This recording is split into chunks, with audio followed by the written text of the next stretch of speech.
오늘 윤 대통령 측이 마지막에 격려 차원이었다고 전화 태운 취지가 그렇다고 말했는데 여기서 어떻게 생각하시는지.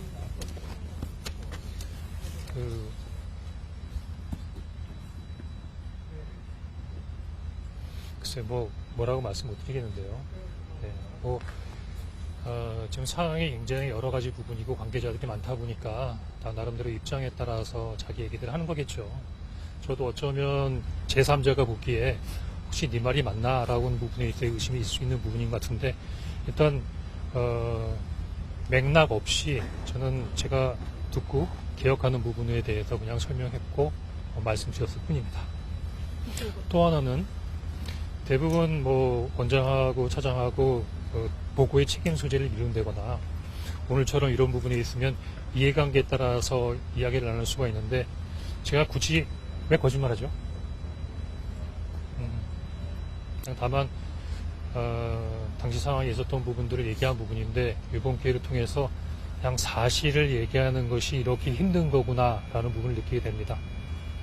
아까 여인영 사령관이 신문 때 체포 지시 관련해서 홍 차장님과 그런 대화를 한 게 상식적이지 않았을 거다 이렇게 말했는데 그거에 대해 그 증언에 대해서 어떻게 생각하세요? 근데 그 상식적이지 않다고 얘기하는 분이 또 한 분 계시는데요.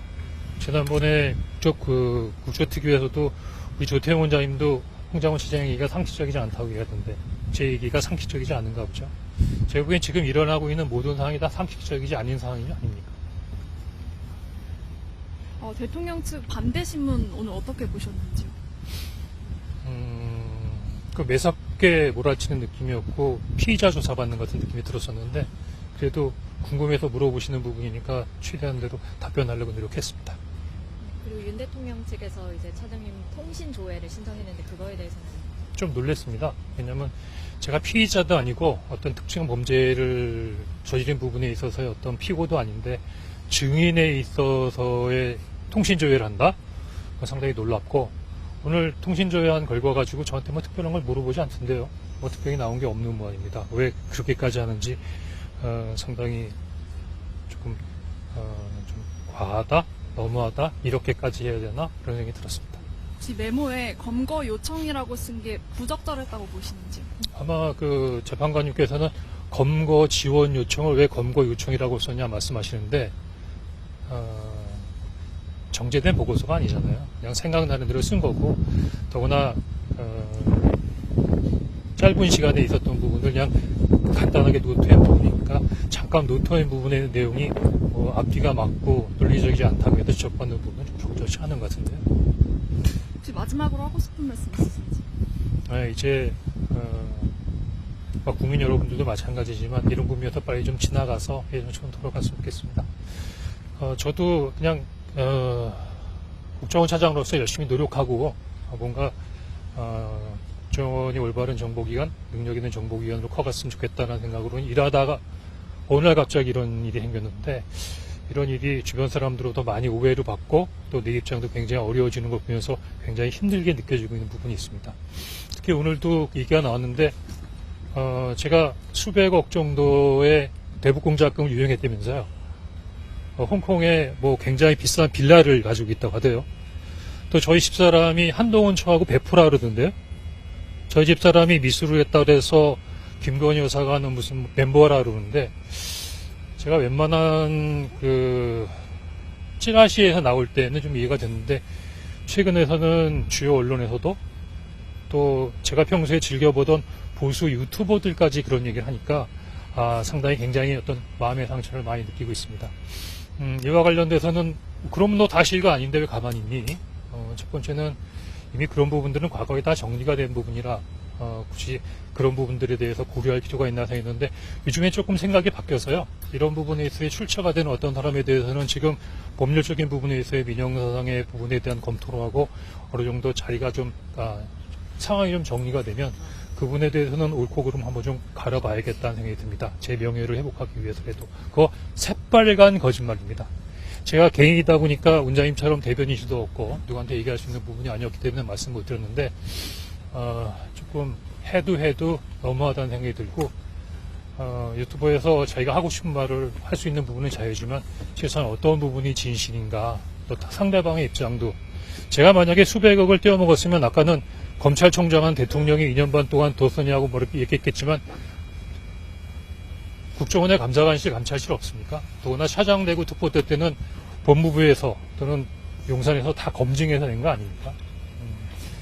물론 느낍니다. 오늘 이 자리에 제가 안 오기를 바랐겠죠.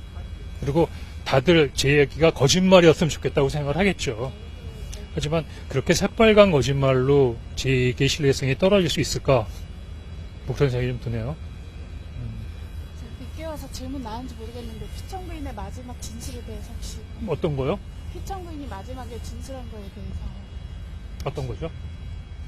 저도 뭐 워낙 몇 시간 동안 막 이런저런 얘기 많이 듣다 보니까 뭐가 뭔지 잘 관련해서 모르겠어요. 약간 전후관계 그런 거 관련해갖고 약간 좀 반박을 하셨잖아요. 예. 그 부분 한번 말씀 주세요. 그래요. 사실 저도 뭐 나름대로 오류가 있을 거라고 생각합니다. 왜냐하면 앞뒤 정황을 원장님께서 충분히 설명해 주지 않으셨기 때문에. 근데 저는 아직도 믿을 수 없는 부분이 우크라이나 전쟁터에도 몇 번씩이나 갔다 왔고 나름대로 이렇게 열심히 해서 나름대로는 정보기관으로서 역할을 충분히 하는 부분에서 역할을 하고 있다 그러는데 원장님께서 저를 대통령님께 보고해서 경지할 만큼의 잘못을 했나? 오늘 집에 가면서 한번 곰곰이 생각해 보겠습니다. 마지막 대통령께서 이제 방첩사의 간첩 수사를 지원하라 이런 취지였다고 말씀하셨는데 대통령께서도 그날 보니까 뭐 여러 군데다 전화 많이 하셨더만요. 저는 처음으로 대통령의 전화를 받은 거잖아요. 아무래도 밑에 사람이 이분이 정말 오랜만에 전화한 부분의 내용이니까 거의 토시까지 하나 기억하지 않을까요? 제가 보기에는 대통령이 조금 말씀하시는 부분에 오류가 있는 것 같은데 굳이 대통령의 말씀이사 뭐 이런 게 저런 게 잘못됐다 그런 얘기를 하진 않았습니다. 엄청 추운데요. 아이고 다들 젊으셔서 괜찮으시구나. 그거 하나만 더 집에 여쭤볼게요. 가야 되겠습니다. 하나만 더 여쭤볼게요. 그 대통령이 오늘 여기 진술하기에는 네. 그 국정원장이 지금 해외에 있다라고 하면서 그래서 이제 1차장한테 전화를 한 거다. 본인은 직접 기관장한테 전화를 하지 못하러 이제 그 1차장한테 그것도 연락을 하겠냐 이렇게 말씀을 하셨잖아요. 재밌는 얘기 하나 해드릴까요? 그거 조태용 원장님 얘기하는 거 똑같잖아요. 처음부터 그렇게 생각하신 걸까요? 그리고 제가 보기에는 한참 비상계엄 관련된 국무회의가 진행 중이고 지금 수방사, 특전사가 막 난리를 치는데 옛날에 해외 한번 나갔다 왔던 1차장한테 격려차 전화를 하신다 그 시간에 이상입니다. 이제 그만할까요? 아유 추운데도 고생 많으십니다. 예.